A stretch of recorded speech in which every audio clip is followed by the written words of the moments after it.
cellulite ou ostite. Salut et bienvenue encore une fois dans la chaîne de Dr Fan. Alors aujourd'hui on va parler des cellulites d'un point de vue théorique sans se concentrer beaucoup sur la clinique. Cette vidéo là elle va servir comme une entrée à ce cours là.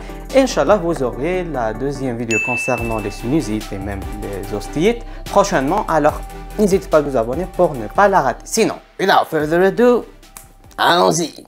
Premièrement, pour comprendre ce phénomène-là, on doit se familiariser avec la résolution spatio-temporelle concernée. Alors, on sait que la dent est située dans des alvéoles, à proximité des muqueuses, des joues et même le vestibule, et même d'autres structures osseuses comme le sinus. Maintenant, la question qui se pose est, est-ce que lorsqu'une infection carieuse, par exemple, progresse profondément au sein de la dent, est-ce qu'elle va respecter les limites de cette dent-là? Est-ce qu'elle va se stabiliser? Comme si elle va dire, ah, ben tiens mon ami, j'ai endommagé ce tissu-là assez de fois, maintenant ça y est. Ah ben non, son désir de la propagation et de la destruction ne va jamais être satisfait. Donc l'infection, elle va continuer à contaminer et même à envahir le voisinage de la dent à partir du milieu périapical ou bien le bout de la racine, donc autour de cette région-là, jusqu'au tissu mou comme le tissu gras ou bien le tissu adipeux, ou même on a d'autres tissus comme le tissu dur qui est le tissu osseux, ce qui veut dire qu'on peut avoir d'autres inflammations du tissu qui sont autour de la région dentaire et qui sont à proximité de notre dent, ce qui va faire un bon segue pour notre cellulite. Alors, rentrons dans les détails. Alors, les cellulites, ce sont des infections du tissu adipeux ou bien gras qui sont localisées principalement au sein, au niveau tissu sous-cutané qui est la couche histologique la plus profonde de la peau. C'est logique parce que c'est la plus proche des muqueuses et du foyer infectieux. Et le point de départ de cette infection-là, il peut être que ce soit dentaire ou bien péridentaire, ce qui veut dire que ça peut être que ce soit à partir de la dent ou bien de l'entourage et du voisinage de la dent. Dans la quasi-totalité des cas, l'évolution des cellulites est favorable avec un bon traitement, mais dans d'autres cas, elle peut même mettre le pronostic vital en danger et en risque si le patient ignore ces cellulites-là. Et on trouve que les cellulites sont conséquentes à que ce soit une évolution de la carie dentaire, par exemple la nécrose dentaire, qui peut se propager vers le tissu adipeux, qui est une manifestation très connue dans notre domaine. Que ce soit la carie dentaire ou bien même des traitements endodontiques qui sont mal conduits, par exemple des dépassements peuvent invoquer une telle réaction. Et finalement même on peut avoir des reconstitutions prothétiques qui sont traumatisantes, ce qui peut nous dire et nous montrer que la cause de la cellulite n'est pas seulement infectieuse et que ça peut même être traumatisante ou bien traumatique. D'abord, rapidement pour le cellulite, pour avoir une image globale, on doit comprendre que les cellulites, ce sont des infections du tissu adipeux à un foyer infectieux qui est dentaire ou bien péridentaire et que son évolution est une série de cascades dépendante sur le traitement, que ce soit sa présence, bien son absence, bien son succès ou non. Alors cette inflammation-là toujours commence par le stade initial qui est la cellulite aiguë séreuse, qui en absence du traitement, elle peut évoluer vers une cellulite aiguë suppurée, qui est la même chose que la séreuse, seulement avec la présence du pus, approximativement. Ici, on a deux cas échéants. Si on ne traite pas la cellulite aiguë suppurée, elle va nous donner une cellulite qui est gangréneuse, bien nécrosante, qui elle-même peut se transformer en une cellulite diffuse. Mais dans le cas où on traite la cellulite aiguë suppurée, mais que le traitement est incomplet, elle va nous donner une cellulite qui est chronique.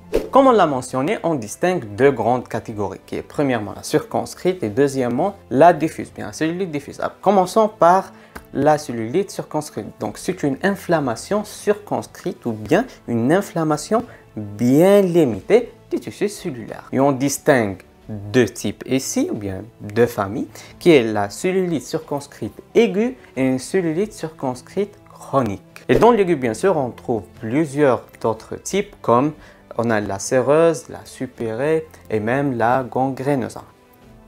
Parlons de la séreuse, c'est le premier stade de l'inflammation, bien l'infection du tissu cellulaire. Comme on l'a dit, elle fait partie de la famille des circonscrites. Donc ici, la joue, elle va augmenter son volume. On va remarquer un gonflement du joue qui va effacer le sillon de la face qui est tellement que la joue a augmenté son volume, que cette marque-là va disparaître avec une augmentation de la température à ce niveau-là. Mais ce qui révèle la dent causale, c'est la muqueuse rouge enflammée en regard de cette dent-là avec un signe de Godet qui est positif. Le signe de Godet, c'est tout simplement un test qui consiste en mettant la sonde sur la muqueuse et si elle est enflammée, elle va nous donner un résultat positif qui est tout simplement la persistance de la marque de la sonde sur ce tissu-là, avec une image claire, une image radiographique bien sûr, ce qui tout simplement traduit la présence d'une inflammation autour de cette région-là, ou bien autour de la dent. Deuxièmement, la cellulite circonscrite aiguë supérée,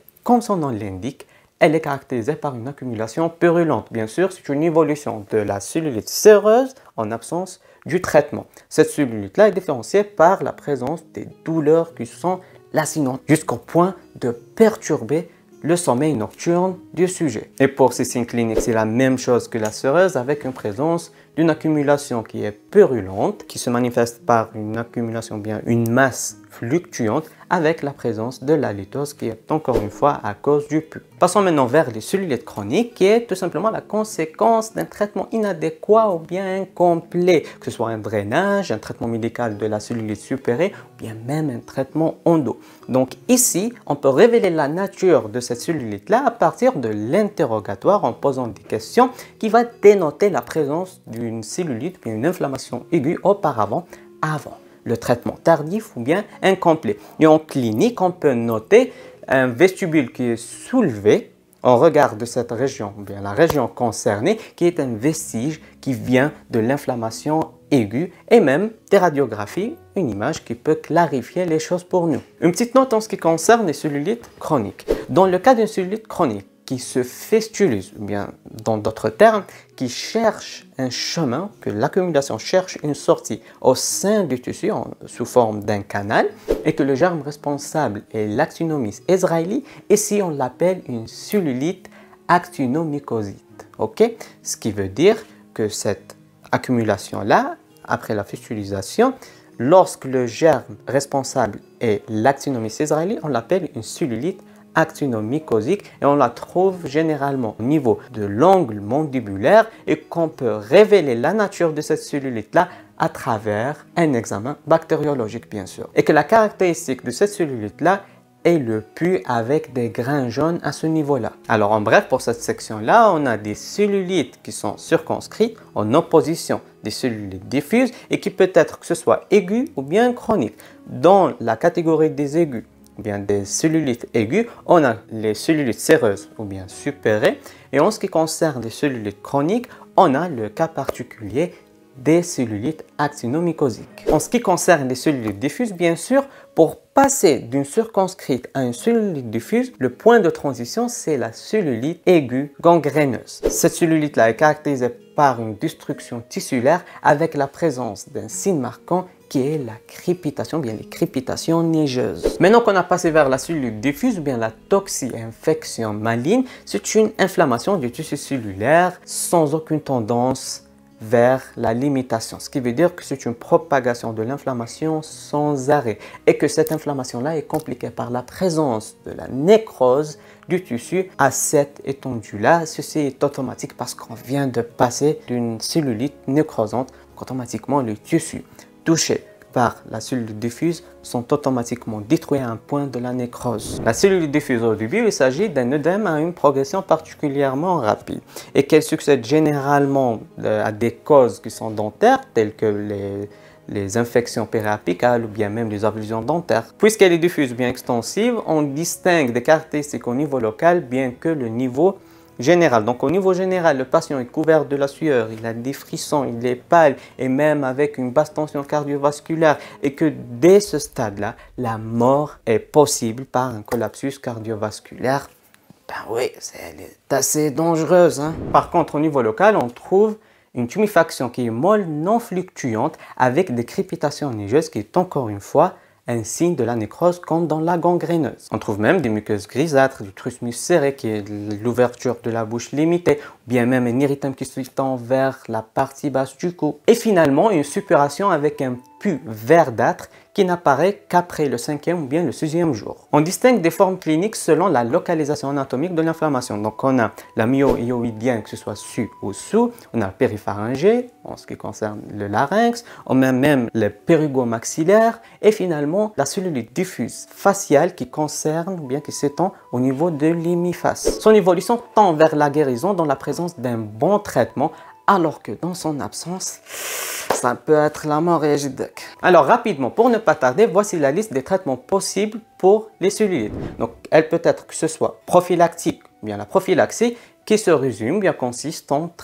les traitements de la carie dentaire. Deuxièmement, elle peut être une médication par des antalgiques et des antibiotiques. Les antibiotiques, ça peut être une métronidazole, bien même l'amoxicilline avec l'acide clavulanique. Il peut être un traitement qui est chirurgical, c'est le seul moyen pour faire sortir le pus et l'accumulation purulente de la poche. Et finalement, on a le traitement qui est le drainage, le connu, un drainage transcanalaire à travers le canal par couverture de la chambre pulpaire, qui est suivi par un traitement conservateur ou bien une extraction de la dent. Ça dépend sur le patient et sur le cas concerné.